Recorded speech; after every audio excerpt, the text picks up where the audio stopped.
Hey, it's Danny from Conscious Calisthenics here, helping you get fitter, stronger and more leaner every single day in the most natural ways possible. So, a lot of people out there get very confused about what drinks are acceptable to actually be drinking whilst intermittent fasting.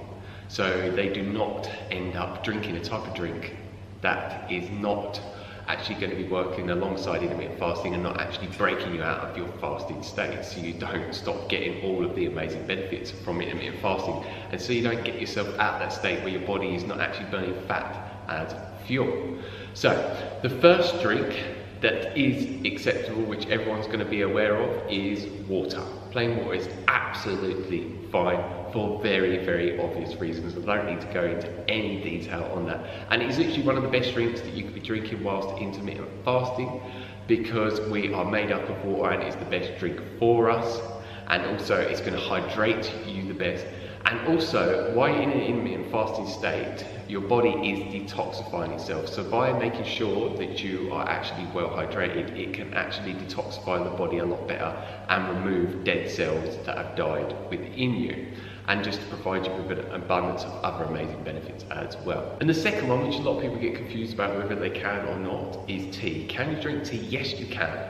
But do not be adding anything to it, such as sugar or milk or cream or anything else that will raise your insulin levels. You can use certain sweeteners such as xylitol. These won't actually increase insulin, but certain sweeteners such as aspartame will increase your insulin. And these type of sweeteners as well, such as aspartame and asulfame K, actually are known as neurotoxins that actually kill neurons in your brain. And intermittent fasting actually gets you to produce new neurons by increasing what is known as BDNF, brain derivative neurotropic factor. So you don't want the fasting to be regenerating your neurons and then something like aspartame killing them off at the same time. It's not good for your mental health and brain health at all. But if you are drinking excessive amounts of tea that contains caffeine, then yes, it can increase your insulin, because it's getting your adrenals to overproduce adrenaline, which has a negative effect on your insulin and causing it to rise. So make sure you don't go completely overboard with it. But if it's a caffeine-free tea, such as rooibos tea, then you don't have to be concerned about drinking too much at all. The third one, coffee. Is that okay? Yes, it's absolutely fine. But make sure it is black coffee. Again, follow the same guidelines with what I've mentioned with the tea. And again, if you're drinking far too much, it will have the same effect as the caffeine in the tea would from drinking too much. So yeah, I personally only drink water and black coffee, which I've just started experimenting with for the last 2 days, the first time in my life, and I'm actually feeling pretty good from it. But what I recommend is what I learned from Ori Hofmeckler, who promotes the warrior diet, which a lot of people call it the 1 meal a day diet.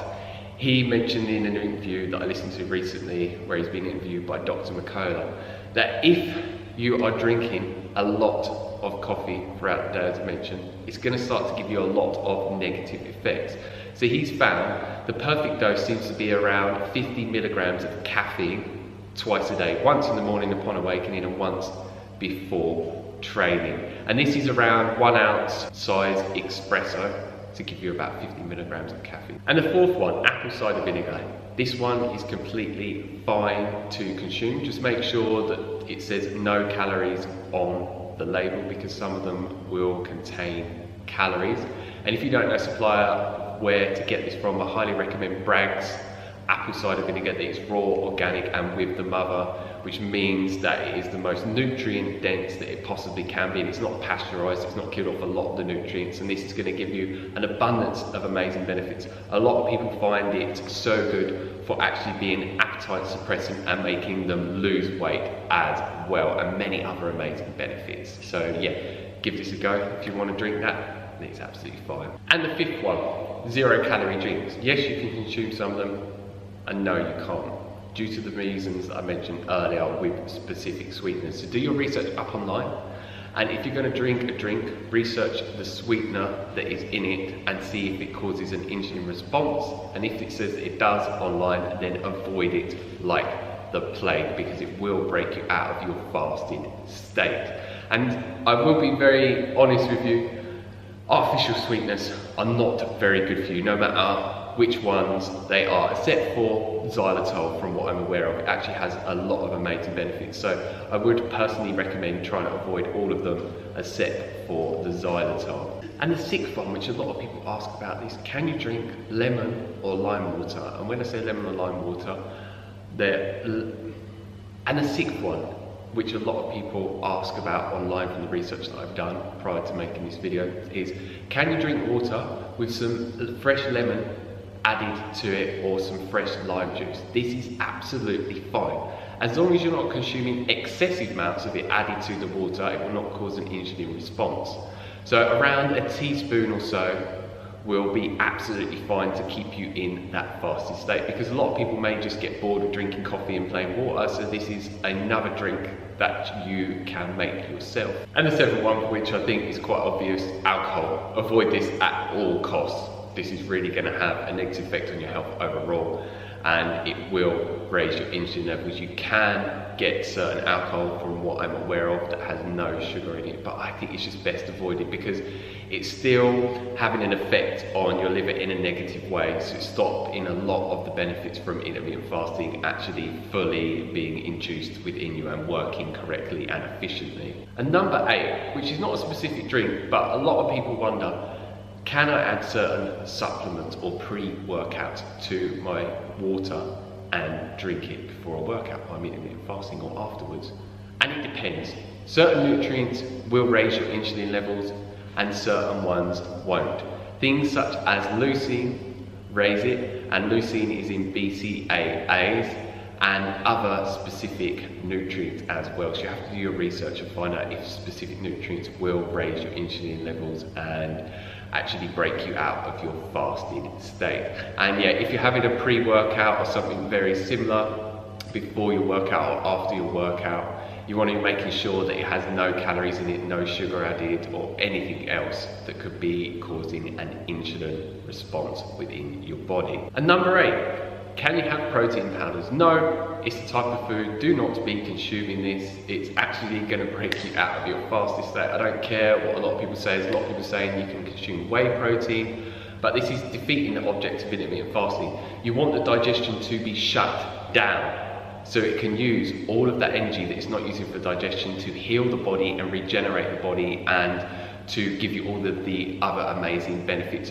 from intermittent fasting. Wait until you've broke your fast and then you can consume any type of drinks you want. Fruit juices, green juices, smoothies, protein shakes, whatever you like. And something to add on to this as well is you want to be consuming no food sources whatsoever. I think that's quite obvious that you shouldn't be doing this, because yeah, it will break you out of your fasted state. And yeah, if you want to consume any other types of sweeteners such as honey or agave syrup or date syrup, yeah, they're obviously loaded with sugar, so avoid them at all costs.